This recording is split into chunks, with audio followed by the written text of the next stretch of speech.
নমস্কার বন্ধুরা, বাংলার ইনভেস্টর ইউটিউব চ্যানেলে আপনাদের সবাইকে স্বাগত জানাই। চ্যানেলে প্রথমবার এসে থাকলে চ্যানেলটা অবশ্যই সাবস্ক্রাইব করে রাখবেন। আজকে যেমনটা বোঝাই যাচ্ছিল, এই যে নিফটি এটা অনেকটাই গ্যাপ ডাউন হয়ে ওপেন হবে।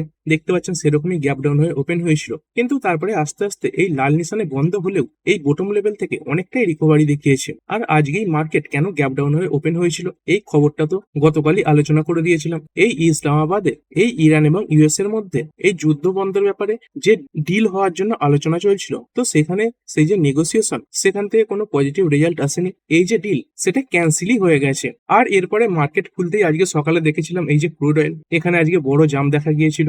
যেই ক্রুড অয়েল এই $100 নিচে ট্রেড করছিল, সেটাই $100 উপরে উঠে গেছে। এবং তারই সঙ্গে সঙ্গে গিভ নিফটিও আজকে সকালে অনেকটা নেগেটিভেই ওপেন হয়েছিল। এই আমেরিকা কি বলছে, তারা বলছে এই যে স্টেট অফ হরমুজ, এটাকে তারা পুরোপুরি ব্লক করে দেবে। মানে এই যে স্টেট অফ হরমুজ, এটা দিয়ে তারা কোনো জাহাজকে যেতেও দেবে না এবং আসতেও দেবে না। তো বিশেষ করে এই নেগোসিয়েশন ক্যান্সেল এবং তার সঙ্গে সঙ্গে স্টেট অফ হরমুজ, এটাকে নিয়ে এই আমেরিকার বক্তব্যের পরেই মার্কেট এতটা নিচে ওপেন হয়েছিল। তবে তারপরে আস্তে আস্তে কেন অনেকটাই রিকভারি দেখালো, চলুন সেই কারণগুলোও দেখে নিই। অনেকগুলো কারণ ছিল এই রিকভারির পেছনে। প্রথমত দেখতে পাচ্ছেন এই যে স্টেট অফ হরমুজ নিয়ে প্রথমে এই আমেরিকা যে বক্তব্য সামনে রেখেছিল, সেখান থেকে তারা কিছুটা নিজেদের যে অবস্থান সেটা বদলেছে। দেখতে পাচ্ছেন প্রথমে তারা এটাই বলে দিয়েছিল এই স্টেট অফ হরমুজ এটাকে ফুললি ব্লক করে দেবে, কিন্তু পরে তারা এই ক্ল্যারিফিকেশন সামনে রাখে। কি ক্ল্যারিফিকেশন সামনে রাখে, দেখতে পাচ্ছেন the blockade is not for all ship, মানে সব জাহাজের জন্য এই রাস্তাটা বন্ধ থাকবে না। নর is it exactly A blockade of the state of Hormuz. তাহলে কি তারা ব্লক করবে, রাদার ইট উইল ব্লক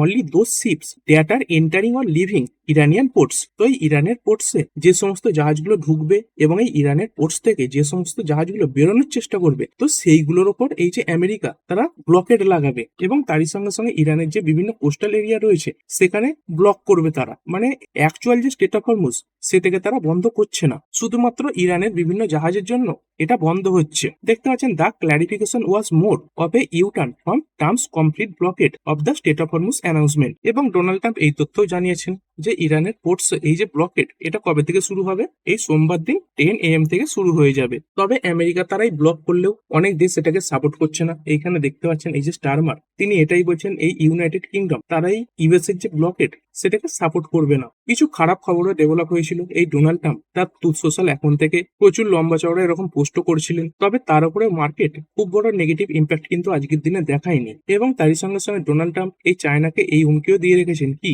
তাদের উপর একটা 50% ট্যারিফ বসিয়ে দেবে। কখন বসাবে, দেখতে পাচ্ছেন in case they support Iran and send military equipment, যদি তারা ইরানকে এই যুদ্ধে সাপোর্ট করে এবং তার সঙ্গে সঙ্গে মিলিটারি ইকুইপমেন্ট এইগুলো এই ইরানে পাঠায়, তাহলে অতিরিক্ত একটা 50% ট্যারিফ বসিয়ে দেবে। তো এইসব কিছু খারাপ খবরের জন্য এই যে ক্রুড অয়েলের প্রাইস, সেখানে হঠাৎ করে আজকে বৃদ্ধি দেখা গিয়েছিল। যেই ক্রুড অয়েল 100 নিচে চলছিল, 95-94 এরকম জায়গাতে চলছিল, সেখান থেকে আজকের দিনেই এই যে ডব্লিউটিআই ক্রুড বলুন, ব্রেন্ট ক্রুড বলুন, এগুলো সবই 100-র উপরে উঠে গেছে। তবে একদম শুরুতেই এই ক্রুড অয়েল এটাই 104-এর কাছাকাছি পৌঁছে গিয়েছিল, সেখান থেকে কিন্তু এখন অনেকটাই নিচে রয়েছে। এটা কিছুটা পজিটিভ ব্যাপার। আর এই ক্রুড অয়েল টপ থেকে পড়ার কারণে এই নিফটি ফিফটি যদি দেখেন এই বোটম লেভেল থেকে প্রায় 1%-এর কাছাকাছি রিকভার হয়ে বন্ধ হয়েছে। প্রথমত এই 23,800 যে লেভেল, সেটাকে তো আজকে ভেঙে ফেলেছিল এবং তার সঙ্গে সঙ্গে এই 23,500-র খুব কাছাকাছি পৌঁছে গিয়েছিল। এই দেখতে পাচ্ছেন আজকের লো কত, এই 23,555। তবে এই 23,500 যে সাপোর্ট লেভেল, সেটাকে তো ভাঙতে পারেনি, সেখান থেকে উপর দিকে উঠেছে এবং তারপরে 23,800-কে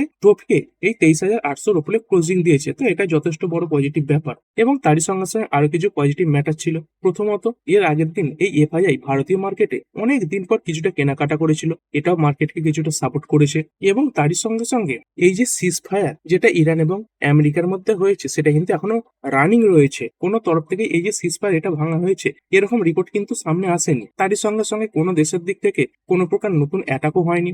যদি এরকম কোনো নতুন অ্যাটাক হয়ে যায়, তাহলে কিন্তু এরকম নিউজ শুনতে পাবেন যে সিজ ফায়ার এটা ব্রেক হয়ে গেছে। আপাতত সেরকম কোনো খবর নেই। তারই সঙ্গে সঙ্গে আগামীকাল যেহেতু আমাদের মার্কেট বন্ধ থাকছে, আর এই মঙ্গলবার দিনই আমাদের নিফটির এক্সপায়ারি হয়, সেই কারণে আজকের দিনে আমাদের যে নিফটি তার এক্সপায়ারি হয়ে গেছে। তো এই এক্সপায়ারিও এটাও কিন্তু মার্কেটকে অনেকটা সাপোর্ট দিয়েছে।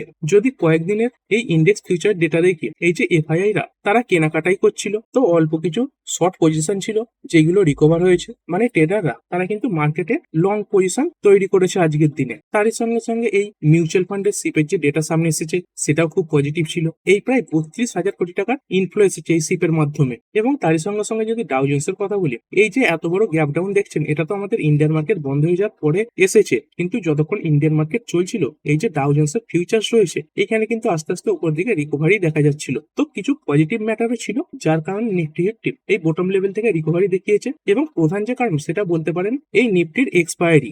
আর যেহেতু আজকে শুধুমাত্র এই নিফটির এক্সপায়ারির কারণে এই মার্কেট এতটা বেশি রিকভারি দেখিয়েছে, সেই কারণে কিন্তু ট্রেডারদের এখন বর্তমানে সাবধানে থাকতে হবে। মানে বলতে চাইছি, বুধবার দিনেও যদি খুব বড় কোনো পজিটিভ খবর ইতিমধ্যে ডেভেলপ না হয় তাহলে মার্কেট কিন্তু পড়তে পারে। আর এরপরে বিভিন্ন ইন্ডাইসেস, নিফটি ফিফটি এটা তো 0.86% পড়েছে, নেক্সট ফিফটি পড়েছে 0.77%, Nifty bank 0.55% down, financial service 0.63% পড়েছে, মিড ক্যাপ সিলেক্ট করেছে 1%, তারপরে 100, 200, 500 এইগুলো দেখতে পাচ্ছেন 0.1% ওপরে পড়েছে।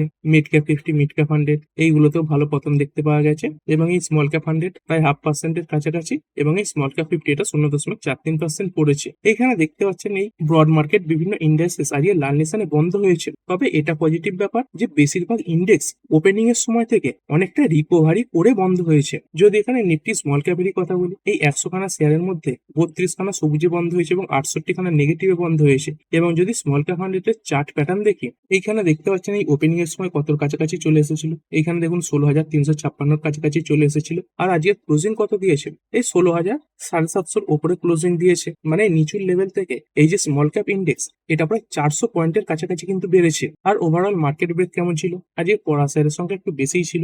এই 10,325 খানা স্টকের মধ্যে 1928 খানা লালে বন্ধ হয়েছে এবং 1306 খানা পজিটিভে বন্ধ হয়েছে। আর বিভিন্ন সেক্টর গুলো কেমন পারফর্ম করেছে, অটো আজকে খারাপ পারফর্ম করেছে, 2%-এর উপরে ডাউন, ফাইন্যান্সিয়াল সার্ভিস করেছে 0.51%, এফএমসিজি 1%-এর উপরে, আইটি পড়ে গেছে 1.16%, মিডিয়া এটাও ডাউন, মেটালও কিছুটা লালে বন্ধ হয়েছে, ফার্মা 0.29% পড়া, পিএসইউ ব্যাংকও পড়েছে 0.73%, private bank 0.29% down, Nifty realty করেছে 0.27%। তো সব সেক্টরে আজকে লালেই বন্ধ হয়েছে। এরপরে চলুন কিছু টপ গেনার দেখে নিই। আজকের দিনে এনআইএসিএল এটা 9%-এর উপরে বেড়েছে। তারপরে ওয়ানসোর্স স্পেশালিটি প্রায় 0.8% বাড়া, তারপরে থার্মালস লিমিটেড প্রায় 6% বেড়েছে। জাইডাস ওয়েলনেস এটা বেড়েছে 3.97%। আর এই জাইডাস ওয়েলনেস এর বাড়ার পেছনে কিছু কারণও রয়েছে। কি কারণ, এই কোম্পানিটা এই ফেস ওয়াশ মার্কেটে এন্ট্রি নিয়েছে। কিসের মাধ্যমে, দেখতে পাচ্ছেন তারা একটা ট্যান রিমুভাল প্রোডাক্ট লঞ্চ করেছে এবং এইখানে $500 মিলিয়ন যে মার্কেট সেটাকে টার্গেট করছে। তো একটা নতুন প্রোডাক্ট লঞ্চে এই শেয়ারটা আজকে তেজিতে ছিল। তারপরে টাটা কেমিক্যাল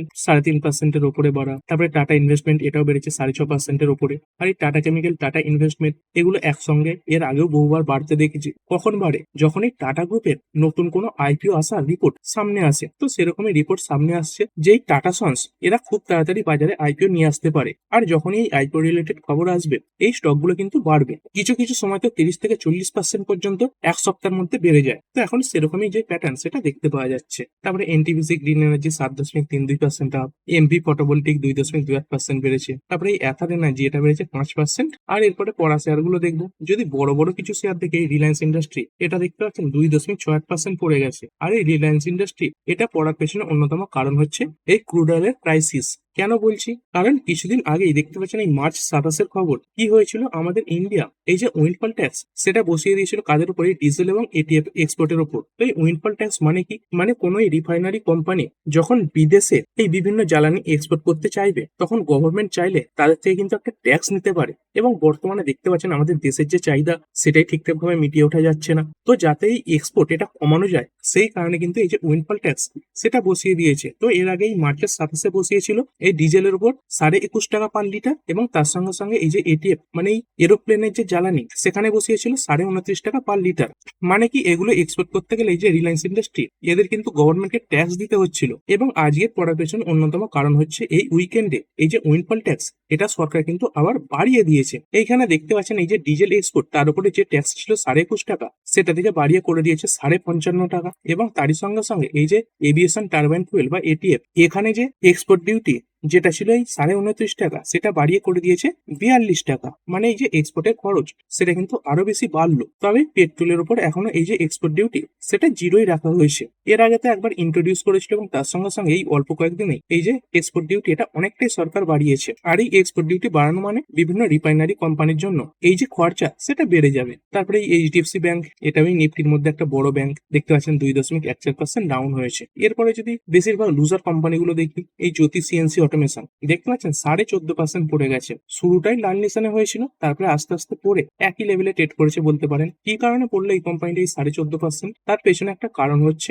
এই কোম্পানির একটা সাবসিডিয়ারিতে এই যে ফ্রান্স তারা তদন্ত চালাচ্ছে এবং তারই সঙ্গে সঙ্গে এই কোম্পানির ব্যাংক অ্যাকাউন্ট সেগুলো সিজ করা হয়েছে। দেখতে পাচ্ছেন এদের একটা সাবসিডিয়ারি রয়েছে এই হুরন গ্রাফেনস্টাইডেন এসএস, তো এখানে তদন্ত চলছে এবং তারই সঙ্গে সঙ্গে কিছু ব্যাংক অ্যাকাউন্ট সিজ করেছে, তার সঙ্গে সঙ্গে রেসিডেন্সিয়াল প্রপার্টিজ এইগুলো সিজ করেছে এবং তারই সঙ্গে সঙ্গে কি করেছে একটা ফর্মাল জুডিশিয়াল ইনভেস্টিগেশনও শুরু করে দিয়েছে। তো কিছু মেশিন রিলেটেড এক্সপোর্টের কারণে এই যে তদন্ত সেটা চলছে। কি সাসপেক্ট করছে দেখতে পাচ্ছেন, with dual use technology and violated European Union laws. তো এই মেশিন এক্সপোর্টের ক্ষেত্রে এই ইউরোপিয়ান ইউনিয়নের যে নিয়ম কানুনগুলো রয়েছে, তো সেরকমই কিছু সন্দেহ হচ্ছে যে এই কোম্পানি সেই যে ল সেগুলোকে ভায়োলেট করছে, তো এই কারণে স্টকটা পড়েছে। তারপরে এই ওলা ইলেকট্রিক মোবিলিটি এটা পড়েছে 6.87%। অল্প দিনে একটা দারুণ রিটার্নও দিয়েছিল। এই যদি দেখেন এই কিছুদিনের মধ্যে প্রায় 80%-এর কাছাকাছি বেড়েছিল এবং তারই সঙ্গে সঙ্গে এই 40-এর যে লেভেলটা সেটাই ওলা ইলেকট্রিকের জন্য একটা খুবই গুরুত্বপূর্ণ লেভেল। এই রিসেন্ট দিনে এই যে 40-এর লেভেলটা সেটাকে অনেকবার টাচ করে উপর দিকে উঠেছে, আবার কখনো কখনো এটাকে টাচ করে নিচের দিকেও পড়েছে। তো এত বড় একটা রিটার্ন অল্প দিনে দেওয়ার পরে এবং তারই সঙ্গে সঙ্গে এই যে ইম্পর্টেন্ট লেভেল এখানে পৌঁছানোর পরে একটা প্রফিট বুকিং এসেছে। দেখতে পাচ্ছেন কি কারণে পড়েছে, অন প্রফিট বুকিং। এছাড়াও আরো অনেক শেয়ার পড়েছে, যেমন কুইন্স লাইফ সায়েন্সেস 5.5% প্রায় ডাউন। তার সঙ্গে সঙ্গে অ্যাপকনস ইনফ্রাস্ট্রাকচার এটা পড়েছে 6.5%। তারপরে আইচার মোটরস এটা পড়েছে 5.04%। আর আজকে দেখবেন অনেক টু হুইলার কোম্পানিতে বড় বড় পতন দেখা গেছে। তার পেছনে কারণ কি, এইখানে দেখতে পাচ্ছেন এই যে অ্যাকাট এনার্জি যেটা মূলত এই ইভি টু হুইলার তৈরি করে থাকে সেটা তো 8% বেড়েছে, কিন্তু অন্যদিকে যে সমস্ত কোম্পানিগুলো বেশিরভাগ ফোকাস রেখেছে এই নর্মাল পেট্রোলের টু হুইলারের দিকে, যেমন এই আইচার মোটরস, তার সঙ্গে সঙ্গে হিরো মোটর কাপ এগুলো পড়েছে। তো কারণটা কি চলুন দেখে নিই। এইখানে দেখতে পাচ্ছেন এই দিল্লি সরকার নতুন কিছু ইভি পলিসি সামনে আনতে চলেছে। দেখতে পাচ্ছেন প্রপোজড মানে প্রস্তাব সামনে রাখা হয়েছে কি, to ban registration of petrol two wheelers in the national capital from April 2028 onwards. মানে এরকম প্রস্তাব সামনে রাখা হয়েছে যে এই 2028 এপ্রিল থেকে নতুন এই পেট্রোল চালিত টু হুইলারের যে রেজিস্ট্রেশন সেগুলো সম্পূর্ণ বন্ধ করে দেওয়া হবে। মানে দিল্লিতে শুধুমাত্র এই যে ইভি টু হুইলার সেগুলো চলবে। এই দিল্লিতে দেখতেই পান কিরকম এয়ার পলিউশন থাকে, তো সেটাকে কিছু কমানোর জন্য এই যে সিদ্ধান্ত সেটা কিন্তু এই দিল্লি গভর্নমেন্ট নিতে পারে। দেখতে পাচ্ছেন এই দুটো কারণেকেই বলা হচ্ছে in order to accelerate EV adoption, মানে এই যে ইভি অ্যাডপশন সেটা বাড়ানোর জন্য এবং তারই সঙ্গে সঙ্গে reduce pollution in the national capital. তারই সঙ্গে সঙ্গে এই যে ইভি টু হুইলার এখানে বিভিন্ন ধরনের ট্যাক্স এক্সেমশনও দেওয়া হয়। দেখতে পাচ্ছেন থ্রু ট্যাক্স এক্সেমশন, তার সঙ্গে সঙ্গে বিভিন্ন ইনসেন্টিভও দেওয়া হয় এবং তারই সঙ্গে সঙ্গে এই যে চার্জিং ইনফ্রাস্ট্রাকচার এটাও কিন্তু বাড়ানো হচ্ছে। তো এটা অ্যাকচুয়ালি এই যে ইভি টু হুইলার কোম্পানিগুলো রয়েছে তাদের জন্য পজিটিভ এবং অন্যদিকে এই ধরনের কোম্পানিগুলোর জন্য নেগেটিভ, যারা মূলত এখন এই পেট্রোল চালিত টু হুইলারের দিকে ফোকাস রেখেছে। এই আইচার মোটরস এরাতে এই প্রথম তাদের যে ইভি টু হুইলার সেটা লঞ্চ করেছে। এই হিরো মোটর কপ